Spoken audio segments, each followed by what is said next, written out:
Assalamualaikum warahmatullahi wabarakatuh. Perkenalkan, nama saya Rati Dalimunte. Saya mahasiswa dari STAI Diniyah Pekanbaru. Di sini saya memaparkan makalah saya yang berjudul Strategi Pembelajaran Kontekstual. Baik, di sini saya akan menjelaskan poin-poin dari strategi pembelajaran kontekstual. Yang pertama yaitu pengertian dari strategi pembelajaran kontekstual. Yang kedua, asas-asas dari strategi pembelajaran kontekstual. Yang ketiga yaitu cara belajar mengajar strategi pembelajaran kontekstual di pembelajaran strategi di pembelajaran PAI. Yang terakhir yaitu kelemahan dan kelebihan atau keunggulan dari strategi pembelajaran kontekstual di pembelajaran PAI. Baik, di sini saya akan memulai materi saya. Yang pertama, pengertian strategi pembelajaran kontekstual. Tapi sebelumnya kita akan mempelajari atau membahas pengertian dari strategi tersebut. Pengertian dari strategi pembelajaran yaitu di dunia pendidikan, strategi bisa diartikan sebagai suatu cara atau metode kegiatan untuk mencapai suatu tujuan pendidikan. Jadi, definisi strategi pembelajaran bisa diartikan sebagai sebuah perencanaan yang berisi tentang rangkaian kegiatan yang didesain untuk mencapai tujuan-tujuan pendidikan tertentu. Jadi di sini strategi pembelajaran itu ialah suatu perangkat sebelum melakukan proses pembelajaran yang dilakukan oleh seorang guru yang meliputi berbagai metode, taktik, gaya, dan lain-lain. Seterusnya, pembelajaran yang kontekstual. Di sini pengertian dari pembelajaran kontekstual yaitu merupakan suatu proses pendidikan yang holistik dan bertujuan memotivasi siswa untuk memahami makna materi pelajaran yang dipelajarinya dengan mengkaitkan materi tersebut dengan konteks kehidupan mereka sehari atau dunia nyata. Sehingga siswa memiliki pengetahuan, keterampilan yang secara fleksibel yang diterapkan dari satu permasalahan atau konteks ke permasalahan konteks lainnya. Jadi pengertian dari kontekstual ini yaitu ketika kita melakukan proses pembelajaran, kita mengkaitkan seorang peserta didik dengan kehidupan mereka sehari-hari. Contohnya, kita seorang guru dalam pembelajaran PAI, yaitu materinya tentang sholat, kita menyuruh siswa kita untuk praktek langsung untuk sholat meski dia ke masjid gitu. Tapi kita memantau mereka dalam melakukan proses sholat tersebut. Baik, yang kedua materinya yaitu cara belajar atau penerapan dari pembelajaran kontekstual tersebut. Pembelajaran kontekstual dapat diterapkan pada materi-materi pelajaran yang sesuai dengan karakteristiknya. Penerapan pembelajaran kontekstual ini lebih cocok untuk materi pelajaran yang mudah ditemui, diamati dalam kehidupan sehari-hari.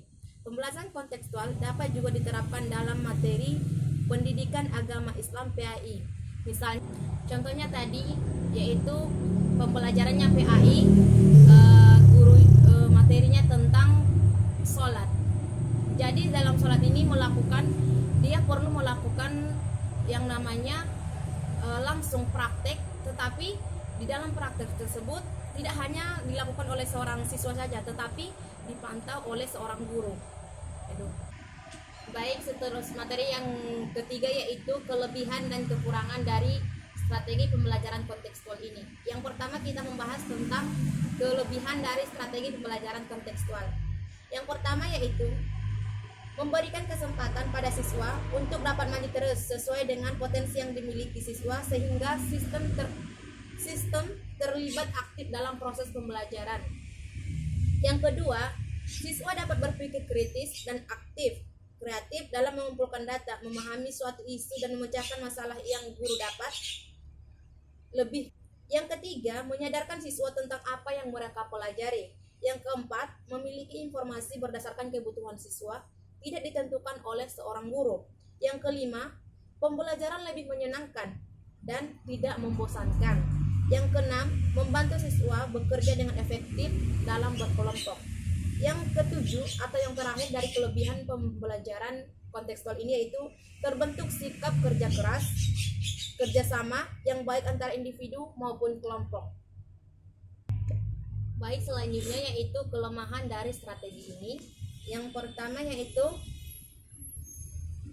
Tidak efisien karena membutuhkan waktu yang agak lama dalam proses pembelajaran. Yang kedua, dalam proses pembelajaran ini akan nampak jelas antara siswa yang kurang mampu dengan pemikiran yang mampu. Hal ini mengakibatkan seorang siswa yang kurang mampu akan mengurangi rasa kepercayaan diri dia ketika proses pembelajaran. Yang ketiga yaitu mengetahui yang didapat oleh setiap siswa akan berbeda-beda dan tidak merata. Yang keempat, tidak setiap siswa dapat dengan mudah menyesuaikan diri dan mengembangkan kemampuan yang dimiliki. Selanjutnya yaitu kesimpulan dari makalah saya, yaitu strategi pembelajaran kontekstual ini. Pembelajaran materinya di mana mengkaitkan materi dengan kehidupan sehari-hari siswa atau dunia nyata, dan strategi ini kepercayaan diri siswa ketika melakukan proses pembelajaran. Karena di dalam pembelajaran kontekstual ini banyak melakukan metode yaitu praktek di mana praktek ini adanya rasa kepercayaan diri siswa dalam kemampuan proses pembelajaran. Baik, sekian dari makalah saya. Jika ada kata-kata yang salah atau materi yang kurang berkenan, mohon dimaafkan. Sekian, assalamualaikum warahmatullahi wabarakatuh.